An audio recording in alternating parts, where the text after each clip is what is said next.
Hey there, subscribe to my channel and also press this bell icon so you never miss any update caused whenever we upload any new video. You'll get a notification on your phone.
મારું નામ ભૂપેશ પટેલ છે. હું આણંદથી છું.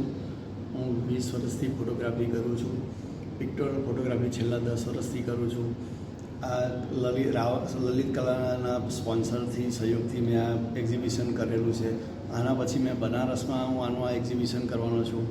આ એક અગ્નિના ફોટા છે જે અલગ અલગ શેપ, અલગ અલગ ડિફરન્ટ અંદર શેપ બતાવે છે. બધા મેં વિધિમાં લીધેલા છે, અમુક વેડિંગમાં ફોટોગ્રાફ લીધેલા છે, અમુક હોળીમાં લીધેલા છે.